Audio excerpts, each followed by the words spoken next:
जिसको अपने नबी से जितनी मोहब्बत का दावा हो कोशिश करें उतनी आवाज़ के साथ रसूल और आले रसूल की बारगाह में दुरूद व सलाम की डालियाँ निछावर करें। पढ़ें बावाज़ बुलंद अल्लाहुम्मा सल्ली अला सय्यिदिना व शफीइना व नबीना मौलाना मुहम्मदिन मादिनिल जूदी वल करम व आलिहि व अस्हाबिहि व बारिक वसल्लम सलातुन व सलामुन अलैका या रसूलल्लाह सल्लल्लाहु तआला अलैहि वसल्लम। मैं दिली मुबारकबाद पेश करता हूँ मखदूम गिरामी आली जनाब सूफ़ी निज़ामुद्दीन साहिब दामाजिल्लहुल आली और इनके साहबजादे भाई मौलाना जाहिद निज़ामी साहब और जुमला अहिब्बा अइज़्ज़ा अक़रिबा और जुमला शिक़ान मुस्तफ़ा को इतनी अजीम महफिल का इनेकाद किया। अल्लाह ताला सबकी कोशिशों काविश को अपनी बारगाह में कबूल फरमाए और मौला ताला हमारे तमाम जलसों को बामकसद और बामुराद बनाए। अज़ीज़ान मिल्लत इस्लामिया, अभी आपने ख़तीबुल हिंद हुज़ूर गाज़ी मिल्लत से जो गुफ्तगू सुनी, ये यकीन करें आबे ज़र से लिखने के काबिल है। और मैं तो कहता हूँ बिहार वालों फ़ख्र करो, अल्लाह ने आपको बहादुर गाज़ी मिल्लत दिया है।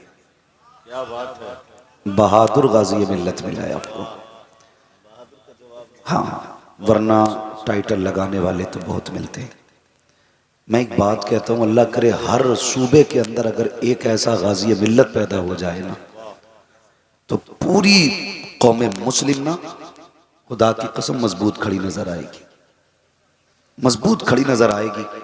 और ये सच्ची बात है जो भाई महबूब गौहर साहब ने कही थी कि सदियों में जाके कोई एक लाल ऐसा होता है।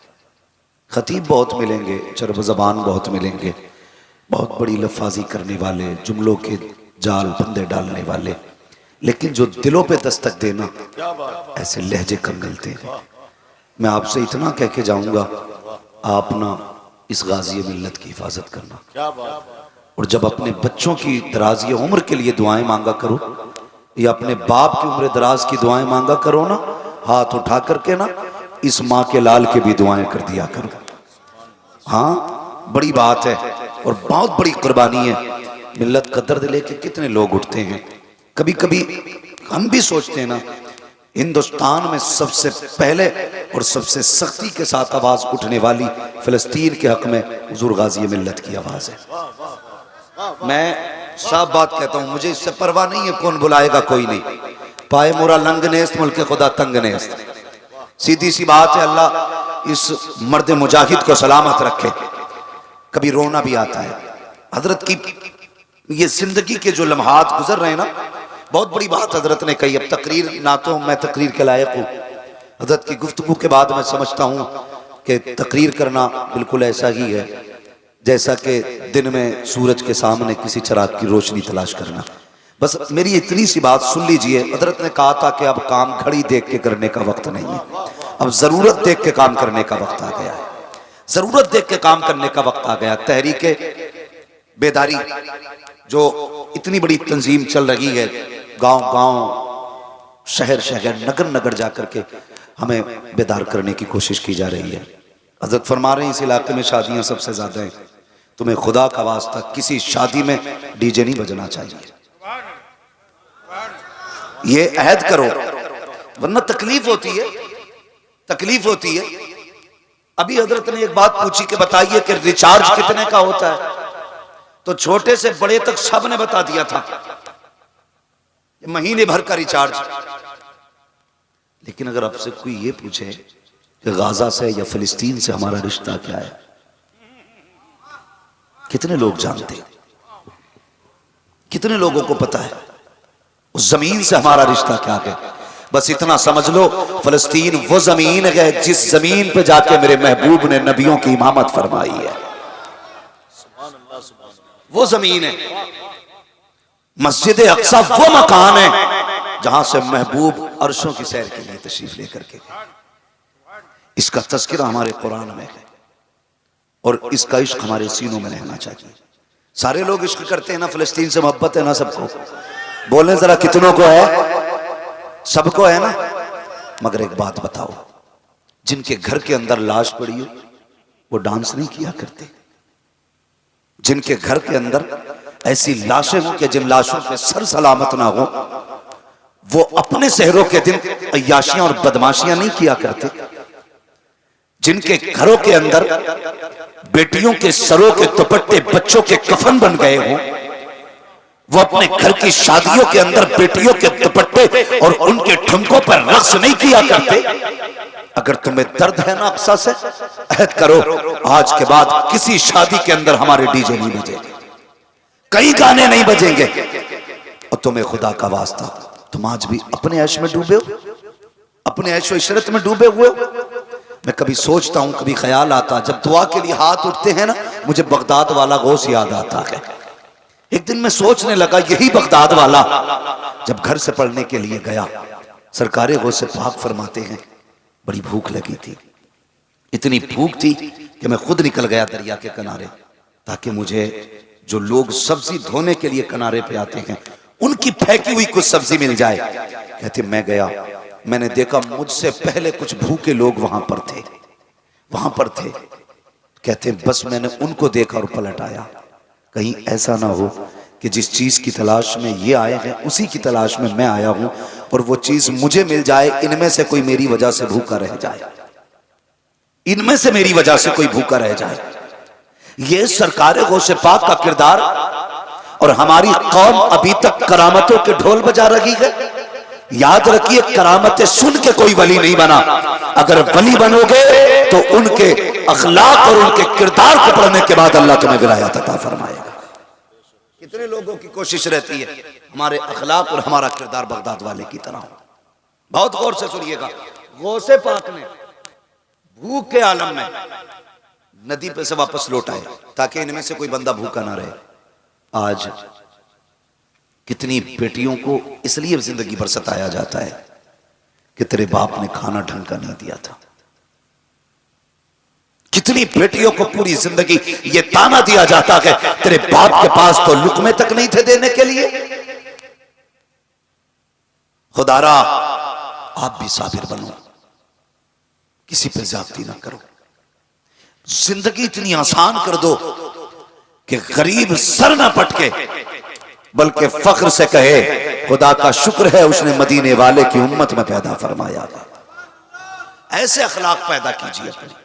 आज सारे लोग 11वीं का लंगर खाने वाले लोग हैं, ऐसा तो कोई नहीं जो लंगर में खाता। क्योंकि साहब अल्लाह ताला उम्र खिज़र अता फरमाए। बहुत कमी है। एक दिक्कत ये भी हुई है महबूब भाई, जब से हमारे मदरसों से ना तसव्वुफ की किताबें निकाली गई तब से सूफियत का मानी बदल दिया। अल्लाह ताला हम सबों की रूह को इश्क़े मुस्तफ़ा से सवरने और सजने की तौफीक अता फरमाए। एक बात हम कहा करते हैं, उजाले अपनी यादों के हमारे साथ रहने दो, न जाने किस गली में जिंदगी की शाम हो जाए। हम करामतों से ज्यादा जरूरी है बुजुर्गान दीन के हालात जिंदगी के बारे में सोचा करें, उनके बारे में गौर व फिक्र किया करें। अब तो ऐसे भी लोग पैदा हो गए गौसे पाक की करामत से भी तौबा कराई जा रही। अल्लाह खैर फरमाए, ये कौम कहां जाके रुकेगी। हालात बहुत ज्यादा इस वक्त संगीन हैं। अल्लाह ताला इस उम्मत पे रहम फरमाए। मेरी बात गौर से सुनिएगा, थोड़ी देर गुफ्तगू करूंगा, बहुत ज्यादा आपका वक्त नहीं लूंगा, वरना तो सच तो ये था गाज़ी मिल्लत की गुफ्तगू के बाद अब किसी गुफ्तगू की जरूरत बाकी नहीं रह गई थी। अगर इसी गुफ्तगू पे अमल कर लिया जाता इंशाअल्लाह आज की महफिल में आना हमारा कामयाब हो जाता। मगर हुक्म है सूफी साहब क़िबला का, थोड़ी देर के लिए हाज़िर खिदमत हूँ, सुने बहुत गौर के साथ। सरकारे गौसे पाक ये वो हैं जो मादरजाद वली हैं, और हमारा तो ये मानना है आलम अरवाह में भी गौसे पाक वली थे। ये सरकारे गौसे पाक की अपनी शान है। बाप भी बेमिसाल है, माँ भी बेमिसाल है, फूफी भी बेमिसाल है, परिवार ही बेमिसाल है। इतना बेमिसाल कि मेरे आला हजरत ने कहा था, कादरी कर कादरी रख, कादरियों में उठा कदर अब्दुल कादिर कुदरत नुमा के वास्ते। तो सरकारे गौसे पाक की शान। अल्लाह अकबर फरमाते हैं, अगर मैं इजाज़त ना दूँ ना तो सूरज नहीं निकलेगा, अगर मेरी इजाज़त ना हो ना तो छुपेगा नहीं, फरमाते हैं रब ने वो पावर मुझे अता की है, अगर मुसीबतें भी आती हैं तो अब्दुल कादिर से इजाजत लेके आया करती है। अगर आप चाहते हैं मुसीबतों से बचें तो बगदाद वाले की 11वीं किया करें। करते हैं ना 11वीं? सारे लोग करते हैं। जरा सर न हिलाएं, जबान चलाएं, मुझे पता लगे भी आप थके हुए नहीं हैं। करते हैं ना 11वीं? सारे लोग करते हैं ना 11वीं? अल्लाह ताला सबको बगदाद वाले के लंगर की खैरात अता फरमाए। तो अगर मुसीबतों से बचना चाहते हो उनके नाम की महफिल सजाया करो। वो तो ये कहते हैं उस वक्त तक कोई मेरा नाम नहीं ले सकता जब तक मैं ना चाहूं। उनकी मर्जी के बगैर कोई उनका नाम नहीं ले सकता। मदरजात वली, कितने बड़े वली। फरमाते मेरे ही बचपना था। अपने बचपने की कहानी सरकार गौसे पाक बयान फरमाते, कहते मेरा बचपना था और मैं बच्चों के साथ खेलने के लिए घर से बाहर निकला। जैसे ही घर से बाहर गया ना तो मैंने बच्चों को देखा, उन्होंने एक बैल को घेर रखा था, एक बैल। और बच्चे बचपना सब जानते हैं, ऐसा घेर लिया कि बैल कहीं निकल नहीं पा रहा था। कोई पूंछ पकड़ता, कोई पैर पकड़ता, कोई नाक पकड़ता, इस तरह से बैल को घेर लिया।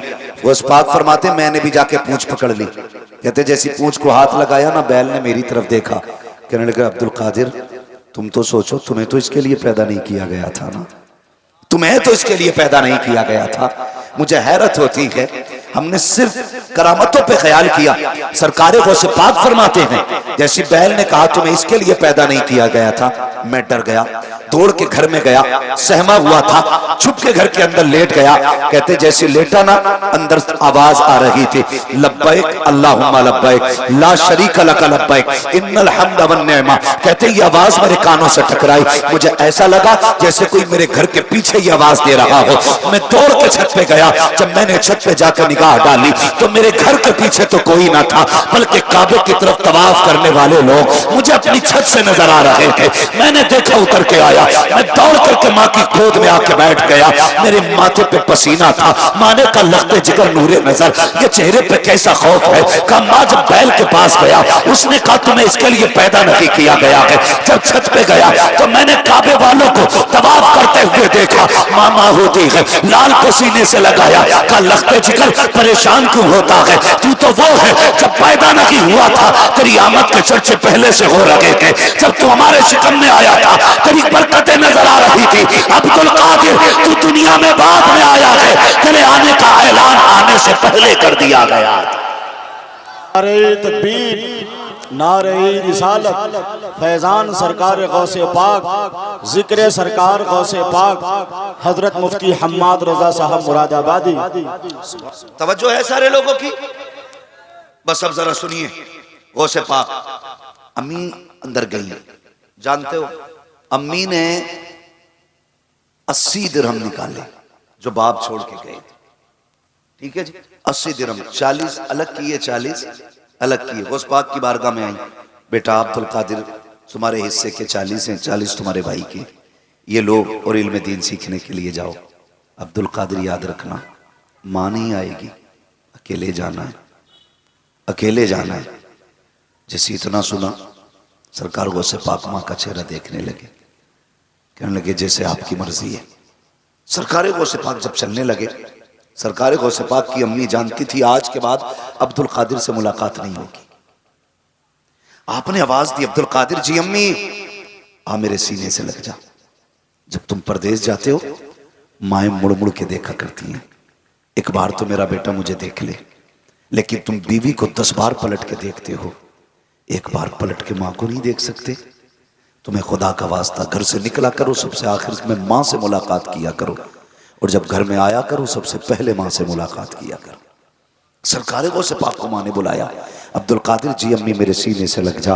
3 बार बुलाया, जब पलट के जाने लगे उसके बाद माँ ने क्या कहा था, अब्दुल कादिर जरा हाथ में हाथ दें। कहा अम्मी क्या करना है, का एक वादा करना है। सरकार गौसे पाक ने माँ के हाथ में हाथ दिया और माँ वादा ले रही है, अब्दुल कादिर वादा कर कभी झूठ नहीं बोलोगे। सरकार गौसे पाक ने वादा किया। वाकया सुनाना मकसद नहीं है, सबको बात मालूम है, बच्चा बच्चा जानता है। सरकार गौसे पाक ने माँ के हाथ में हाथ देख करके वादा किया। सब जानते हैं घर से से निकल गए। डाकुओं ने लूटा, सबको लूटा गया। सरकार गौसे पाक से भी पूछा गया था, बच्चे तुझ पे भी कुछ है? तो गौसे पाक ने क्या फरमाया था? हाँ, मेरे पास भी सोने के सिक्के हैं। अल्लाह अकबर, तलाशी ली गई, फिर कहीं नहीं मिले थे। परेशान हो गए, सबको लूट करके सरदार के पास गए। कहा सरदार सबको लूट लाए हैं। डाकुओं के सरदार ने कहा कोई बचा तो नहीं है? कहा एक बच्चा बचा है जो कहता कि मेरे पास सिक्के हैं, लेकिन तलाश करते हैं तो नहीं मिलते हैं। कब बुला के लाओ। सरकार गौसे पाक को डाकुओं के सरदार ने बुलाया और बुलाने के बाद कहा था, बेटे क्या तुम्हारे पास सोने के सिक्के हैं? सरकार गौसे पाक ने फरमाया था, हाँ मेरे पास 40 सिक्के हैं। कहा किधर है? आपने अपनी सदरी खोली और लिखी वो सिलाई दिखाई। कहा मेरी माँ ने ये सिलाई लगा दी है। जब सिलाई को तोड़ा गया, सिक्के जमीन पे खन खन करके गिरे। उस डाकुओं के सरदार ने कहा था, ए बेटे अगर झूठ बोल देते तो ये सिक्के बच जाते, तुमने झूठ क्यों नहीं बोला? मेरे बड़े पीर ने कहा था, जब मैं घर से चला था मेरी माँ ने हाथ में हाथ लेके कहा था, अब्दुल कादिर झूठ न बोलना। अल्लाह अकबर, आज मैं तुमसे पूछना चाहता हूँ, जब तुम घर से निकला करते हो, ईशा का बाद हो या मगरिब का बाद, माँ कहती है बेटे कहाँ जा रहे हो? कहते हो बस अभी आ रहा हूँ। कभी 12 बज जाते हैं, कभी 1 बज जाता है। माँ से झूठ बोल के घर से निकलते हो, तुम्हें गैरत क्यों नहीं आती है? मगरिब के बाद घर से जाते हो और कहते हो बस अभी आया। यार तू तो यारों के साथ बैठ करके चौराहे पे चाय पी रहा है, तुझे पता है तू यारों के साथ होटल पे खाना खा रहा है। जिस माँ से कह के आया था अभी आऊंगा पलट करके, उस माँ ने तेरी वजह से खाना नहीं खाया है। उस माँ ने तेरी वजह से अभी तक एक लुकमा हलक से नहीं उतारा है और तुम माँ से बातें करके झूठ बोला करते हो। हया आनी चाहिए, गैरत आनी चाहिए। माँ से कभी झूठे वादे ना किया करो, जो माँ के कहा करो वही करके दिखाया करो। माँ कहती है कब आना है?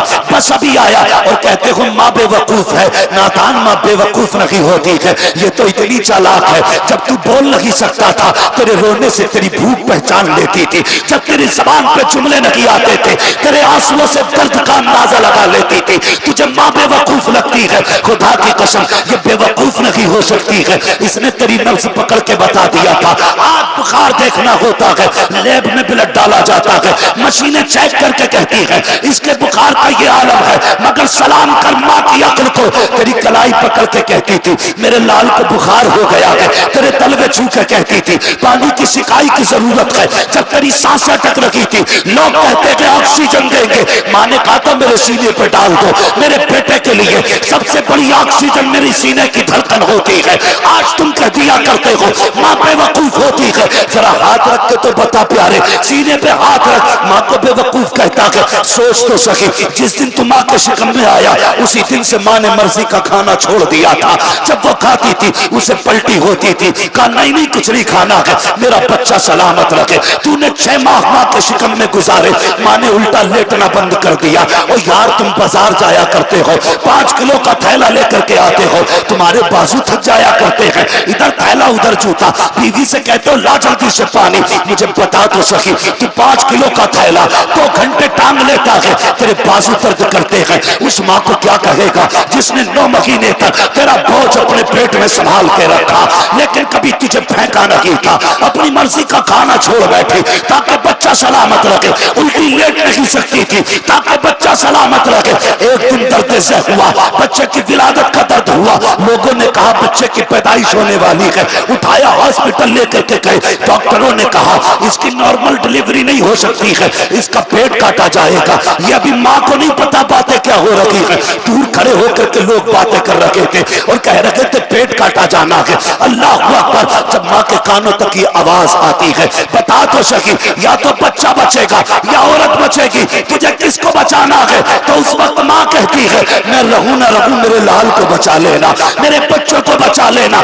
ये माँ हुआ करती है। खुदा की कसम, तुम बीवी के सामने माँ को 100 रुपए देते हुए डरते हो, कहीं बीवी का लहजा ना बदल जाए, कहीं उसको गुस्सा ना आ जाए। तुम बीवी के डर से माँ को एक वक्त की दवा नहीं ला के देते। जरा पूछ तो सही माँ से, जब डॉक्टर ने कहा था तेरा बेटा बचेगा नहीं, अगर ऑपरेशन नहीं किया गया तो ये मर जाएगा, माँ ने कहा ठीक है तैयार हूँ, मेरा ऑपरेशन किया जाए। यहाँ तक तो खैर थी। उसके बाद एक फार्म लाया जाता है, का इस पे अंगूठा लगाना है। माती सादा थी, उसने कहा इसमें क्या लिखा है? कौन पूरा फार्म पढ़ के बताता? डॉक्टर ने कहा इसमें लिखा है अगर ऑपरेशन के दरमियान तू मर गई तो हमारी गारंटी नहीं है। खुदा की कसम, जब वो फार्म लाया जाता है हर रिश्तेदार की आंख में आंसू है, सारे भाई रो रहे हैं, सारी बहनें रो रही है, माँ भी रो रही है खातून की, लेकिन माँ नहीं रोती है, उसे बच्चे की पैदाइश की खुशी होती है। अपनी जान का सौदा किया, वो तुझे क्या लगता है तू यूं की दुनिया में आया है? माँ ने पेट की 7 खाले कटवाई है तब तुझे जिंदगी मिली है। अगर एहसान अदा करना है इतना कर लेना, जो भी माँ कहे कभी उसको टाला नहीं करना। बहुत अच्छे हजरत, बहुत ये माँ होती है। तुम वादे करके भूल जाते हो माँ से। तुम्हें गैरत आनी चाहिए, हमें शर्म आनी चाहिए, और उसके बावजूद भी हजरत जी लो नौजवानों, बूढ़े से लेके जवान तक, ऊपर से लेके नीचे तक चैलेंज है मेरा। जो तजर्बा कर चुके हैं और जो नहीं किए हैं वो तजर्बा कर लेना। मेरी बात याद रखो, अगर तू खाने के वक्त घर पे ना आए तो तेरे आने तक खाने पे इंतजार सिर्फ मां कर सकती है, सिर्फ मां कर सकती है। जिस दिन मां सफेद कफन में लिपट के चली गई ना, किसी को दस्तरखान पे तेरा इंतजार नहीं होगा, कोई तेरी राह नहीं तकेगा, कोई नहीं पूछेगा कहां है। बीवी कहेगी होशियार है, शौहर जब आएगा किचन से निकाल के खा लेगा। लेकिन मां है, जब उसे बच्चे कहते हैं अम्मा खा ले, का नहीं अभी तेरा भाई नहीं आया है, जब तक वो नहीं आ जाता मेरे हलक से लुकमा नहीं उतरने वाला। मां मां होती है। आज हम झूठ बोलते हैं मां से, धोखा करते मां के साथ। खुदा का वास्ता मां की इज्जत किया करो, मां की कदर किया करो। दुनिया में इस जात जैसी कोई जात नहीं मिलने वाली है, नहीं मिलने वाली है। पीर कितना भी बड़ा पीर क्यों ना हो, चाहे वो गौसे आजम क्यों ना हो, मां मां होती है। हाँ, मां मां हुआ करती है। इज्जत किया करो मां की। और माफ कीजिएगा, सिर्फ मां की इज्जत नहीं करनी है, हमें बाप की भी इज्जत करनी है। हमने सिर्फ मां की फजीलतें सुन सुन के मां के लिए एसी लगवा रखी है, अब्बा को बाहर पेड़ के नीचे बैठा रखा है। मुझे बताइए, खुद सोचो, मां के कदमों के नीचे बोले। मैं आपसे हाथ उठवा के सुभान अल्लाह कहने का दावा नहीं करूंगा, इसलिए कि मैं इतना जानता हूं, बात दिल पे निकलती है तो सदा खुद ब खुद निकलती है। अगर बात दिल पे ना लगे तो हाथ उठवाने से कोई नतीजा नहीं है। ये बातें दिल पे लिख के लेके जाना। मां के कदमों के नीचे बाप जन्नत का दरवाजा। हम सिर्फ अम्मी की खिदमत करते और अब्बा पड़ा है पेड़ के नीचे। हाँ, एक बात याद रखना, पूछो इन उलमा इकराम से, मुफ्तियान इकराम से, ये बताएंगे अगर शोहर के कपड़ों पे धब्बा लग जाए और औरत उस धब्बे को झाड़ दे, अल्लाह उसे 70 नेकियां अता फरमाया करता है। ये मतलब तेरी मां की जन्नत तेरे बाप के कदमों के नीचे, तेरी जन्नत तेरी मां के कदमों के नीचे, लेकिन उसकी जन्नत तेरे बाप की रजा में है। सोच, जिसकी रजा में तेरी जन्नत की जन्नत है, फिर उस जात का अपना आलम क्या हो। करते हैं इज्जत, बड़े सख्त लहजे होते हैं हमारे, बड़े सख्त लहजे होते हैं। खुदा इज्जत किया करें। बीवियों के कहने में आकर के माँ बाप को धक्का ना देना, माँ बाप को घर से न निकालना। सरकार गौसे पाक ने माँ से वादा किया, डाकू से कहने लगे सुन, मैंने माँ से वादा किया था, माँ से वादा किया था। माँ के वादे के लिए 40 क्या, मैं 40,000 सिक्के बर्बाद कुर्बान कर सकता हूँ। चीख निकल गई। उसने कहा अफसोस अब्दुल कादिर, तुझे माँ का वादा याद है और हमने रब से किया हुआ वादा भुला दिया है। चल ऐसा कर, मुझे कल तौबा करा के अपनी गुलामी में ले। जानते हो जब इतनी बात कही ना, तो जो बाकी के साथी थे ना, डाकू के चेले, उसने कहा जब चोरी साथ की है ना, तो फिर जन्नत में भी साथ ही जाना है, फिर जन्नत में भी साथ जाना है। ये सरकारे गौसे पाक का किरदार है, ये सरकारे गौसे पाक का किरदार है। एक हमारा किरदार देखो, हमें तो जहां से मिल जाए बस लूट खसोट से फुर्सत नहीं। मदद किया करो किसी की, दिलों में जगह रखो। गुंजाइश नहीं हमारे पास, कोई गुंजाइश नहीं, इतनी तंगी हो गई है ना दिल में, अल्लाह माफ करे। बस सरकारे गौसे पाक रज़ी अल्लाह तआला एक दिन जा रहे थे घूमते हुए, तो दरिया पार करना था आपको, कश्ती की तरफ बढ़े तो आपने देखा ना, कश्ती वाला किसी बंदे को धक्का दे रहा था, धक्का। आप भी पहुंच गए, फरमाने लगे क्या बात है? तो जिसको धक्का दिया था ना, उसने कहा जनाब मैं गरीब हूं और मेरे पास देने के लिए किराया नहीं था, इसलिए इसने मुझे धक्का दे दिया। गौसे पाक ने अपने शागिर्द से हुक्म फरमाया, जाके मेरी दरसगाह से सोने के सिक्कों की थैली उठा के ला, सोने के सिक्कों की थैली। और आपने कश्ती वाले के हवाले करके कहा था ले संभाल के रख, आज के बाद अगर कोई गरीब आए ना और उस पर किराए का पैसा ना हो ना, तो उसे अब्दुल कादिर के पैसे से कश्ती पार करा दिया दरिया। उसे अब्दुल कादिर के किराए से दरिया पार कराना। आज कितना करते हो, आज कितना करते हैं? सगा भाई हॉस्पिटल में हो और भतीजी दरवाजे पे बिलक रही हो तो चचा कहता थोड़ी देर पहले कहती तो मदद करता। इस दौलत की भूख ने रिश्ते तोड़ दिए हमारे, हमारे अपने अपने नहीं रहे। आज पैसा सब कुछ है मेरे भाई, पैसा जेब तक रहना चाहिए, रिश्ते दिल में रहने चाहिए, वरना पैसा तो होगा कोई अपना नहीं होगा, पैसा तो होगा कोई अपना नहीं होगा। मेरे भाई कितनी दूरियां हो गई, आज कोई अल्लामा बन गया, कोई मुफ्ती बन गया, कोई पीर बन गया, कोई इंजीनियर बन गया, कोई डॉक्टर बन गया, लेकिन जब छोटे थे तो सब भाई भाई थे, सब भाई भाई थे। और कैसे रिश्ते थे बचपन में? ऐसे रिश्ते थे, अगर दो भाई अलग अलग स्कूल में पढ़ते थे, एक पहले आ जाता था और एक बाद में आता था, तो जो पहले आता था माँ उसे खाना देती थी, कहती थी बेटे खा ले, वो कहता था नहीं, जब तक वो भाई नहीं आ जाता मैं खाना नहीं खाऊंगा। कौन थे ये? भाई भाई थे, भाई भाई थे। अगर कोई चीज आई, माँ ने एक बेटे को दी तो उसने दूसरा हाथ फैला दिया, माँ ये मेरा हिस्सा था, मेरे भाई का हिस्सा भी दिया जाए। ये बचपन था हमारा। अगर किसी ने बचपन में हमारे तमाचा मार दिया तो भले दूसरा भाई छोटा क्यों ना हो, हमारे लिए लड़ जाता था। कल भी यही भाई थे, खून भी यही था, रिश्ते भी यही थे, और आज भी यही रिश्ते, यही भाई है, यही खून है। लेकिन आज क्या है, कल जितने के लिए दूसरों को मारने जाते थे, आज उतनों के लिए अपनों के कान पे तमंचे लगा रखे। कल जिस बात के लिए दूसरों से लड़ते थे, आज तुमने वही कयामत अपनों पे ढा रखी है। क्यों हुआ ऐसा? तो जवाब सिर्फ यही है, जब तक दौलत दिल में नहीं थी तब तक रिश्ते दिल में थे, और जब दौलत दिल में आ गई तो रिश्ते दिल से निकल गए। ये दौलत कुछ नहीं है, इसके पीछे ऐसे ना जाना कि अपनों को भूल जाओ। दिलों में जगह रखा करो, गुंजाइश रखा करो, अपनों पे खर्च किया करो। याद रखना, कभी कभी दवाएं वो काम नहीं करती हैं जो दुआएं काम कर जाया करती हैं, जो दुआएं काम कर जाती हैं। लेकिन दुआ लेता ही कौन है? सूफी साहब। अरे वो उन्हें क्या पता, वो तो तारीख दुनिया है, उसके बाद चल रहे हैं। उसने पढ़ाई करी है 18वें तक, क्या है, LLB है। उसके पास गए, भाई बता जमीन फंस रही है, भैया ले रहा, क्या करना? कहता 10 साल की करा दे। उसके पास गए जिसने 18 साल किताबें पलटी थी, 18 साल। उसने कहा गोली मार दे जाके, बाइज्जत मैं बरी करा दूंगा। क्या ही अच्छा होता, वकील के पास जाने से पहले हुजूर के गुलाम की चौखट पे आते, कहते भाइयों का झगड़ा है, बता कैसे निपटेगा? ये कहते छोड़, जो पैगाम मुस्तफ़ा ने दिया है उस पे अमल कर लो, तुम्हारे घर भी आबाद रहेंगे और जिंदगानियां भी आबाद रहेंगी। लेकिन दुआएं लेता ही कौन है? अरे छोड़ो यार, उन्हें क्या पता, उन्हें क्या आता है, बीघा और बीसा कितना होता है, ये कभी ना सोचना।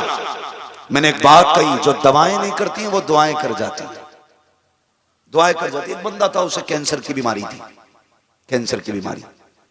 वो पैसे वाला बहुत था, अल्लाह ने बड़ी दौलत से उसे नवाजा था, बड़ा घमंड था। डॉक्टर के पास गया, चेकअप कीजिए। डॉक्टर ने कहा कैंसर है। तो उसने कहा तो क्या हुआ, इसको निकाल के फेंकिए और जो कुछ दूसरा परिणाम डाल दीजिए। डॉक्टर ने कहा देखिए हम कोशिश करेंगे, लेकिन गारंटी नहीं है बच जाओ। बोला इतना पैसा हो तो भी नहीं बचेंगे, आप काम कीजिए। डॉक्टर ने काफी इलाज किया लेकिन ठीक नहीं हुआ। जब डॉक्टर ने कहा भाई अब तुम्हारे कुछ दिन बचे, घर चले जाओ, उसने सोचा मर तो रहे हैं, चलो किसी सूफी साहब के पास चल रहे, अल्लाह वाले के पास आ गए। कहने लगा ऐसे ऐसे बीमारी है, डॉक्टरों ने लाइलाज कर दिया है, अब क्या करना है? तो दीवाने की नजरों को जहां देख रहा है, दीवाना खुदा जाने कहां देख रहा है। कहने लगे मसला ही खत्म है, अब तो डॉक्टर कह रहे बचना ही नहीं है। मुस्कुरा के कहने लगे कहां का रहने वाला? फला मुल्क का। घर कब से नहीं गया? कब 35 साल हो गए। रिश्तेदारों से कब से नहीं मिला? का 35 साल से। का दौलत कितनी है? का बेहिसाब है। कहने लगे अपने वतन जा। का क्यों? का 1 महीने तक सारे रिश्तेदारों को दावत किया। कितने दिन तक? जोर से कितने दिन तक? का इससे क्या होगा? का जाना जो हम कह रहे हैं वो कर। कहने लगा डॉक्टर ने कहा 15 दिन में मरने वाला है, आप 1 महीने के लिए भेज रहे हैं, 10 दिन कम से कम बच्चों में तो रहने दो। फरमाने लगे फिर तेरी मर्जी है, एक वो इलाज है जो तुझे दुनिया के तबीब ने बताया है, ये वो इलाज है जो हमें मदीने वाले हबीब ने बताया है। किसकी सुननी अब तू जा? उसने कहा लो मर तो रहे हैं, चलो फिर बाबा की भी मान लेते। आया अपने वतन, 1 महीना सारे रिश्तेदारों को खाना खिलाया। 1 महीना। हालत जान रहे हैं आज? मेहमान आ जाए, दस्तरखान बिछा होता और देखा रिश्तेदार आ गए, दस्तरखान उठा के लल्ली उठा के रखो ले, अब बाद नहीं खाने। तुम्हारे फूफा आ गए, लो भाई बाद में खाया। पहले लोग कैसे होते थे? मेहमान आया बिस्मिल्लाह, दस्तरखान लगाया जाए, आज मेहमान आ गया। ये होते थे हालात। कह रहा पीर साहब तावीज दे दो, बरकत नहीं हो रही। बरकत होगी कहां से? सांप बन के तो बैठे हो तुम, ना किसी को एक दाना देने के, ना खिलाने के। अल्लाहु अकबर। दिलों में जगह पैदा करें, दिलों के अंदर गुंजाइश पैदा करें, तो आज मेहमानों को देख करके लोगों के चेहरे उतर जाते हैं। और पहले के लोग मेहमानों के बगैर खाना नहीं खाते थे। वो कितना प्यारा शेर था, वो कहा था, किसने कहा था मुझे नहीं मालूम, लेकिन कहा था अल्लाह मेरे रिस्क की बरकत न चली जाए, 2 रोज से घर में कोई मेहमान नहीं है। ये एक बरकत वाला मसला। हम दस्तरखान समेट देते हैं, एक लुकमा किसी को खिलाना नहीं चाहते, और कुछ जरा मेहरबानी करें। ये भी हिसाब लगाते रहते कौन बीमार हो रहा है, फिर 4-5 दिन डट के उसकी जरा तीमारदारी की जाए। मिजाज फुर्सी के लिए जाते हैं और खाना खा के आते हैं, खाना खा के आते हैं। हमारी बस्ती की बात है, बड़ी मशहूर बात है। जमींदार थे हमारे अपने गांव की बात है। तो उनका एक बैल था, बैल तो 2 थे, एक बैल लाइट के करंट से मर गया, किसी वजह से एक बैल मर गया। तो लोग उनकी खैर खबर के लिए आ रहे, बैल की, बैल बैल बैल बैल, जो भी आता यही पूछता कुछ दिन के बाद के क्या हुआ था बैल को? बोले कौन से बैल को? बोले पहला वाला बैल। गुस्से में एक दिन कहने लगे पहले को सब पूछ रहे हो, दूसरा भी पूछो उसका क्या हुआ है। बोले उसका क्या हुआ? बोले पहला मर गया था, दूसरे को तुम खा गए। अगर किसी की मिजाज फुर्सी के लिए जाया करो ना, तो रोटी खाने में जाओ, अपने घर से खा पी के जाया करो। इसे ही कहते हैं मरे हुए पे 2 लाते सवार करना। जब कहीं चाय नहीं मिलती, चलो भाई प्रधान बीमार है, उधर चाय मिलेगी, तो चाय नहीं प्रधान का खून पी रहे हो।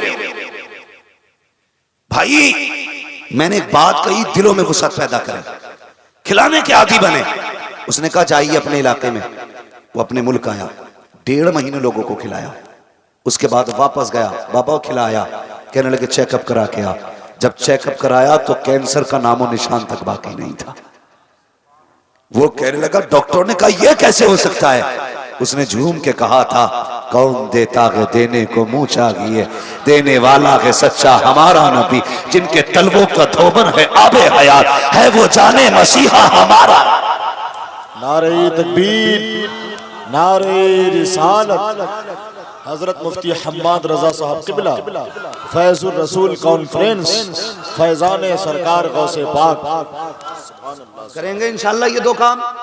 अभी तक 2 मैसेज हो चुके मेरे, एक माँ बाप का एहतराम हो गया, करेंगे इंशाल्लाह। बोलो सारे, जो माँ की इज्जत नहीं करता वो कादरी नहीं हो सकता है।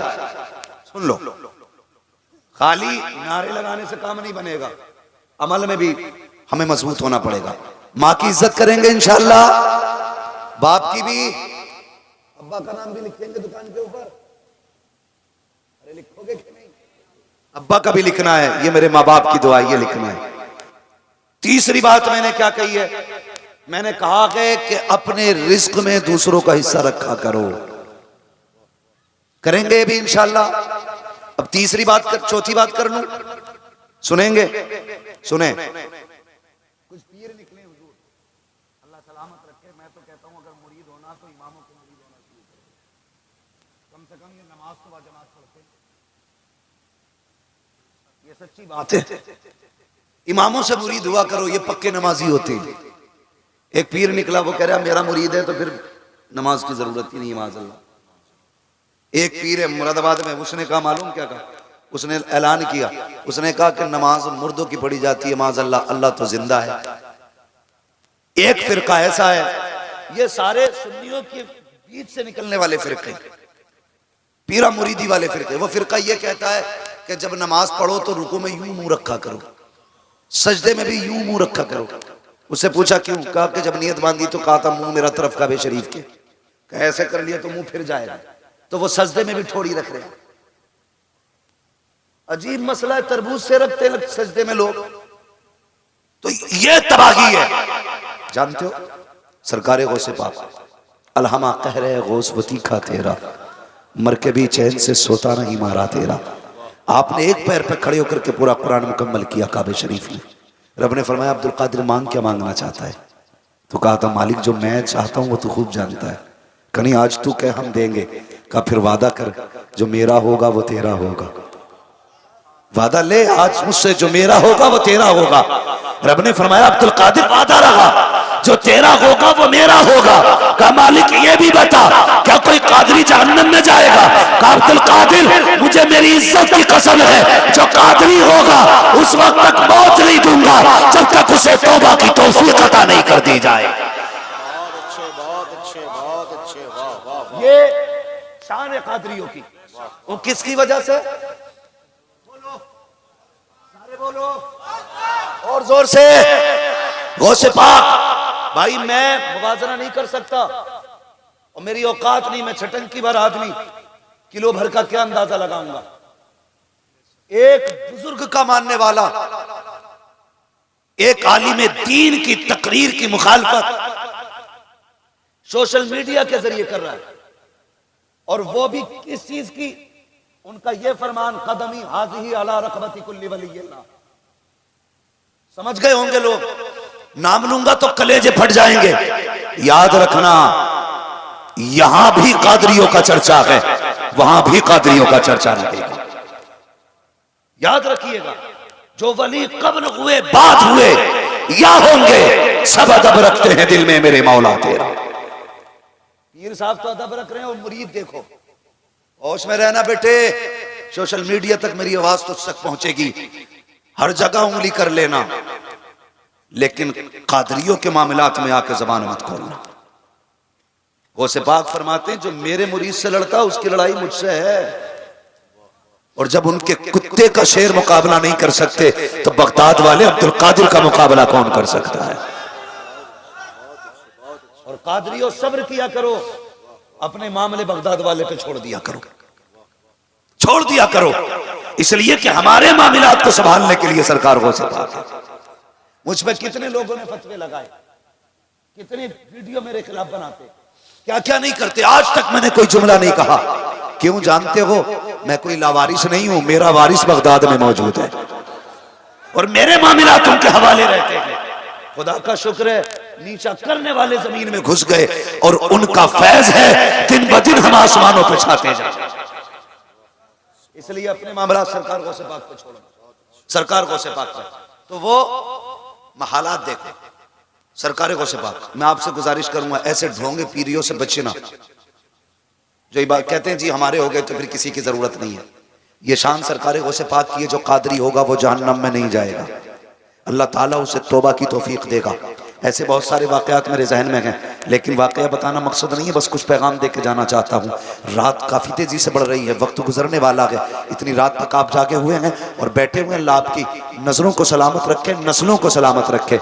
नौजवानों, दो पानी ऐसे होते हैं जो बड़े काम के होते हैं। एक ट्यूबवेल का पानी होता है जो फसलें संवार देता है, एक रात को मुसल्ले पे गिरने वाला आंसुओं का पानी होता है जो नस्लें संवार देता है। ये दोनों पानी बड़े कीमती। एक पानी जो फसलें संवारता है, एक पानी जो नस्लें संवारता है। इन दोनों पानियों को मजबूती से थामना।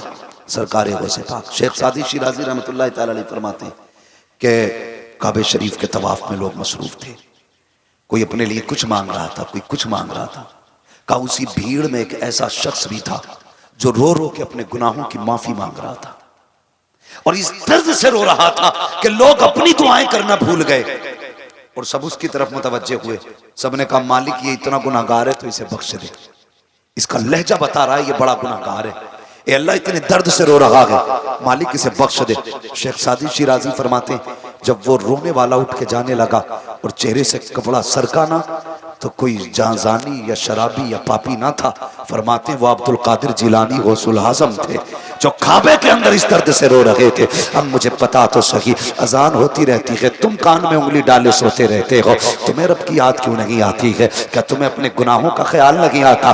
तुम किस चीज पे सहारा करके बैठे हो? क्या गुनाहों का हिसाब नहीं देना है? क्या रब की बारगाह में नहीं जाना है? और यार तुम्हारा रब कितना करीम है, कभी सोचो तो सही। अगर सरकारे गौसे पाक ये तय कर लेते हैं जब तक वो नहीं खिलाएगा तो खाना नहीं है, फिर वो खिज़र से कहता है जा कहते मेरी कसम है खा ले, फिर वो कसम दे के खिलाता है। बरेली वाले ने कहा था कसम दे दे के खिलाता है पिलाता है तुझे, प्यारा अल्लाह तेरा चाहने वाला तेरा। और नौजवान बता तो सही, जिंदगी गुजरती जा रही है, लोग कहते हैं अल्लाह का शुक्र बड़ा हो गया हूं मैं। कितने साल का हो गया? का 60 साल का हो गया, मैं बड़ा हो गया हूं।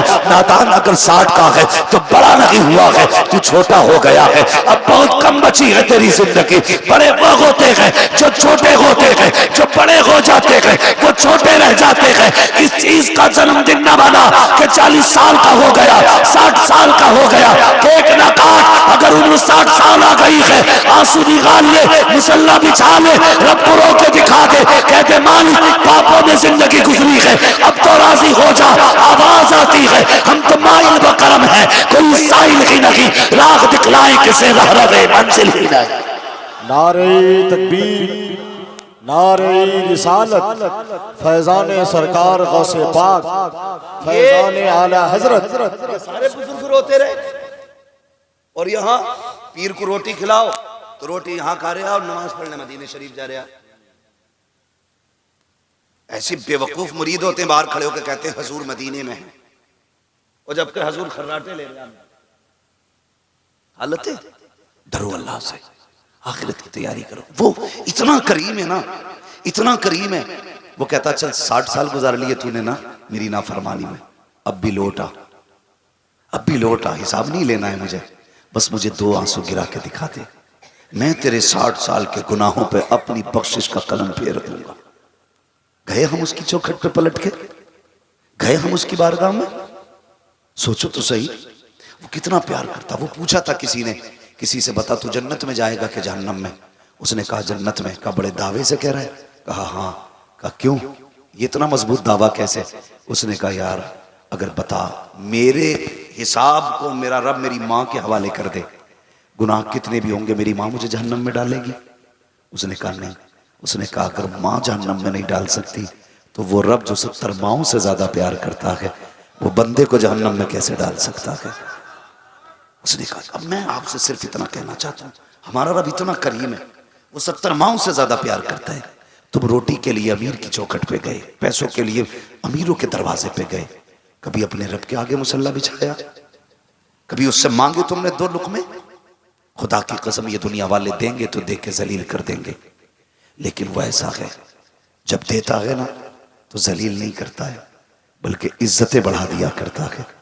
और कहता अगर तुम्हें ऐसे ना मिले ना तो फिर मदीने आ जाना मेरे महबूब की चौखट पे, वहां बैठ के मांगना, और फिर जब वहां से मिलेगा हुजूर क्या देते हैं, कौन देता है देने को ऊंचा किए, देने वाला है सच्चा हमारा नबी, उनकी सखावत मंगतों का हाथ उठते ही दाता की देन थी। दूरी कबूल और अर्ज में बसात भर की है। गुनाहों से तौबा करो, बचो और निकलो गुनाहों के दलदल से, रब को राजी करो। आज भी मौत आ सकती है, कल भी मौत आ सकती है। वक्त का कुछ पता नहीं है, कब सांसों की माला टूट जाए और ये सांसें मोती बन के बिखर जाएं, कुछ नहीं पता है। हादसे हो रहे हैं नौजवानों, चलते फिरते एक्सीडेंट हो जाते हैं, रोड से चिपक जाते हैं लोग, पहचान नहीं होती है तो फिर आधार कार्ड बताता है क्या होना है, चेहरे ऐसे बना लो, आधार कार्ड ना हो तुम्हारे चेहरे की वज़ाक़त बता दे, ये लवारिस नहीं है, ये मदीने वाले का गुलाम लेटा हुआ है। ऐसा अखलाक अपना बनाओ, ऐसा किरदार अपना बनाओ। हमारे बुजुर्गों की जिंदगी आप देखिए, पूरी जिंदगी सरकार गौसे पाक ने 40 साल तक, कितने साल तक? 40 साल तक इशा के वुजू से फजर की नमाज पढ़ी। इशा के वुजू से फजर की नमाज जाते हम लोग, जाते हैं मस्जिद में, सोचो तो सही क्या बनना है हमारा, क्या होगा हमारा। अल्लाह से रिश्ते मजबूत करो, ताल्लुकात मजबूत करो। हमारी सबसे बड़ी पावर वाली चीज सजदा है और यही हमारे पास नहीं है। लिहाजा सजदों के आदी बने, नमाजों के पाबंद बने और अपने रिश्ते अल्लाह और उसके रसूल से जोड़ें। कोशिश ये करें कि हम अल्लाह वालों के करीब बैठा करेंगे, उलमा के करीब बैठा करें, तज़किया नफ्स करें, अपने आप को संवारें, अपना ज़ाहिर भी संवारें, अपना बातिन भी संवारें। अमीर बनना चाहते हो, गरीबों को खिलाया करो। जन्नत में जाना चाहते हो, अपने आमाल को अपने आंसुओं के पानी से धुला करो। कभी रात को उठ के रब को आवाज़ दिया करो, कभी दिन में मुसल्ले बिछा लिया करो, कभी आवाज़ दे के अपने रब की रहमतों के दरवाज़ों को दस्तक दिया करो। खुदा की कसम, अगर वो राज़ी हो जाएगा, तुम्हारी दुनिया भी कामयाब हो जाएगी, आखिरत भी कामयाब हो जाएगी। ये चौथा मेरा मैसेज था कि इंशाअल्लाहुल अज़ीज़ हमें अपने गुनाहों का मुहासबा भी करना है, अपने गुनाहों से तौबा करनी है, अल्लाह और उसके रसूल की रजा के लिए जिंदगी गुजारनी है। भले ही हम फाके से रह जाएं, लेकिन अल्लाह की मखलूक को परेशान नहीं करेंगे। बोले इंशाअल्लाह। ये सारे मैसेजेस आज के आप याद रखिएगा। फरमाएगा या अय्युहल्लज़ीना आमनू कू अनफुसकुम व अहलिकुम नारा, ए ईमान वालों अपने आप को और अपने घर वालों को जहन्नम की आग से बचाइए। याद रखिएगा, जब सिर्फ फ़लस्तीन के लिए दुआ करने से काम नहीं चलेगा, उसके लिए आप जितना जो कुछ हो सके कीजिएगा। और यहूद और नसारा की हर चीज़ से, इनकी तरीक़े से, अखलाक से, जो इन्होंने लिबास दिया है उससे भी हमें बचना है। जिनके चेहरों पे दाढ़ियाँ नहीं हैं, वो दाढ़ी रख के बता दो हम हुजूर वाले हैं, यहूद और नसारा की तरह नहीं है। कुर्ते पजामे पहनना शुरू कर दो और ऐलान कर दो हमें यहूदियों वाला लिबास नहीं चाहिए, हमें मदीने वाले मुस्तफ़ा वाला लिबास चाहिए। ये हर तरीके से हमें इनसे नफरत करनी है, हर तरीके से हमें इनसे बचना है। ऐ ईमान वालों, अपने आप को और अपने घर वालों को जहन्नम की आग से बचाओ। सारी बातें मेरी जहन में रखिएगा। माँ बाप की इज्जत करनी है और किसी का हक नहीं खाना है और गुनाहों से तौबा करनी है, अपने रिस्क में दूसरों का हिस्सा रखना है। ये सारा अमल बगदाद वाले गौसुल आज़म का है। और 11वीं का दिन आए उनके नाम पे लंगर कीजिएगा और सबको ये बताइएगा कि सरकार गौसे पाक के जो दामन से वाबस्ता हो जाता है वो यहाँ भी बेफिक्र हो जाता है, वहाँ भी बेफिक्र हो जाता है। लेकिन सिर्फ ये नारे ना लगाइएगा गौस का दामन नहीं छोड़ेंगे। जब बात गौस की आया करे तो कहा करो नमाज नहीं छोड़ेंगे, ज़कात नहीं छोड़ेंगे, हज भी करेंगे इंशाअल्लाहुल अज़ीज़। अल्लाह और उसके रसूल के फरमान के मुताबिक अपने चेहरों को सजाएंगे, करेंगे इंशाअल्लाह ये सारे काम। अल्लाह ताला मेरी गुफ्तगू पे पहले मुझे अमल की तौफीक अता फरमाए, उसके बाद पूरी उम्मत मुस्लिमा को अमल खैर की तौफीक अता फरमाए। बस जो हुए गलत उनको माफ़ फरमाए रब्बे कायनात। ज़िंदगी ने दिया साथ, फिर होगी मुलाकात। चमन रहा फूल खिलेंगे, ज़िंदगी रही फिर मिलेंगे। मुसाफिर हैं हम बेमुसाफिर हो तुम भी, किसी मोड़ पर फिर मुलाकात होगी।